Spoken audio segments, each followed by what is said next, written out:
Hello and welcome to the next game analysis here. This time I show you the game between Marko Torbica and myself. Marko is one of my best friends and we always play chess together, and maybe he's slightly better, but we are equal. Our strength is equal in this game, and he was white, I was black. I show you the game from his perspective. He played the move e4, we have the move e5, knight f3, knight c6 and bishop b5, the Ruy Lopez. And after a6 he played the move bishop a4. He cannot win a pawn via bishop takes c6 because after d takes c6 and knight takes e5, black has an equalizing move here, and this is why this is nearly never played, because the move is queen to d4, attacking the knight and also attacking the e4 pawn. And after knight f3 we would have the move queen takes e4, queen check, queen e2 blocking, queen takes e2 and king takes e2, and this position is just equal. It's a draw. There is nothing for white, and this is not what you want to get out of the opening, a drawn position. So that's why he played the correct move bishop a4. I played knight f6, attacking the e4 pawn. He defends it via d3. The other main move here is castling, but he plays d3, and I played the move b5 because now if I play some random move, for example h6, he could win a pawn, because there is now queen d4 does nothing because the e-pawn is protected. So that's why I played the move b5, he plays the move bishop to b3, and I played the move bishop to e7. Also possible is bishop to c5, but you constantly have to worry about this bishop to g5 pin, and yeah. If you try something like d6, then knight to g5 is attacking here the f7 pawn, and yeah, black would have to play d4, and this is better for white. Also another option, white could continue after d4, after d6 is a4, and after b4, a5, bishop e7, white is also better here. That's why bishop e7 is the main move, which I played, and he castled, I castled, and we are still into theory here. Rook fe1, d6 and c3, all according to theory. Bishop g4, knight b to d2, knight a5, attacking the the b3 bishop. He played bishop c2, all theory. Normally he plays something like h3, and after I take on b3 he opens up the a file for the rook, and bishop takes f3, queen takes f3. Also possible is knight takes f3. Those kind of positions. We also had a lot of these positions. It's also equal, but he played the move bishop back to c2, the main move. I played c5, and now we have the move knight f1, looking to go to either g3 or e3. I played the move knight c6 back. Now he played h3, and I made a mistake here. I gave up my light square bishop, which is, yeah, this knight wants to go to the square f5 to add some attacks on my king side. And yeah, this is why I should preserve this bishop to add more protection to the f5 square. Also, bishop is normally a little bit better than a knight. So yeah, I should have gone for bishop e6, and after knight e3, for example, queen c7, a4, b4, knight g5, attacking my light square bishop, b takes c3, in between move b takes c3, bishop d7, preserving the bishop, and now knight d5, knight takes d5, pawn takes d5, knight a5, because the knight was attacked, and now d4, and now the h7 pawn is attacked from the bishop and the knight, so I would have to play something here to not lose a pawn.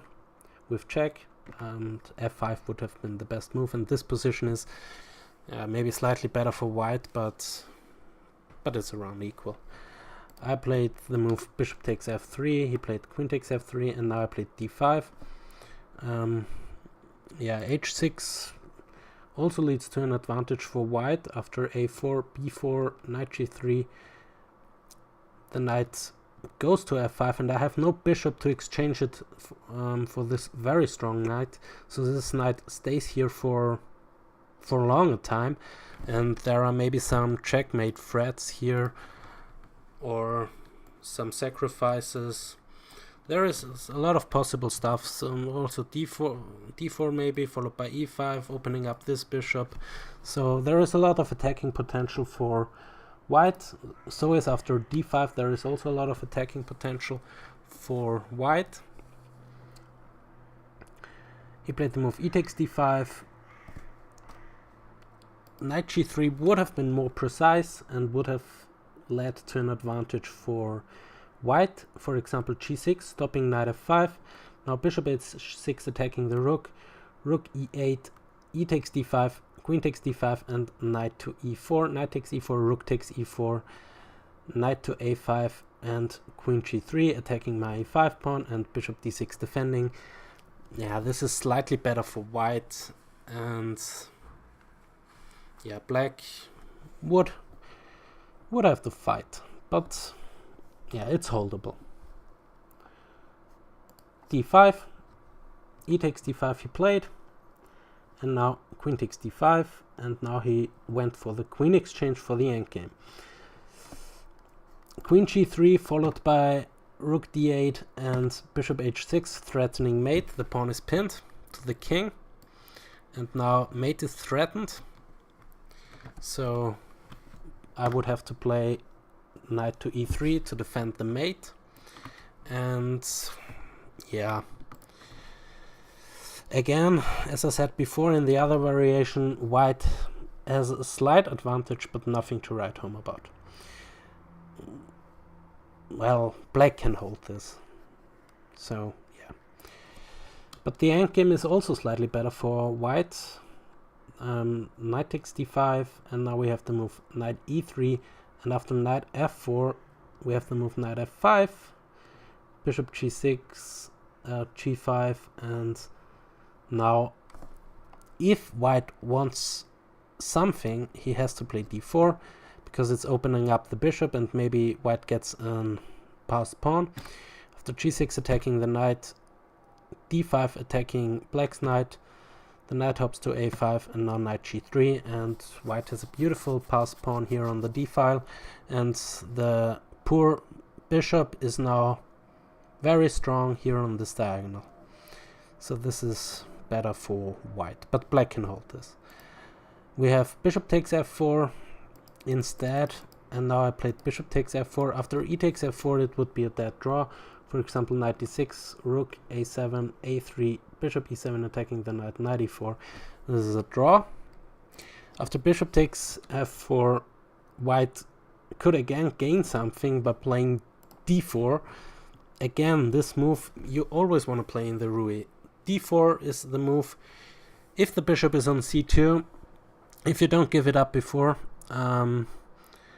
exchange it for the knight, then you have to play d4 at some point, or you have to try to get the d4 break in, because it's opening up the bishop, and yeah, sometimes it's even creating a passed d pawn, like in this case. g6 here attacking the knight, bishop e4 counter attacking the c6 knight, g takes f5, bishop takes c6 attacking the rook, rook c8 attacking the bishop, and now d5 defending the bishop and getting a very nice protected, not protected passed pawn, but passed pawn.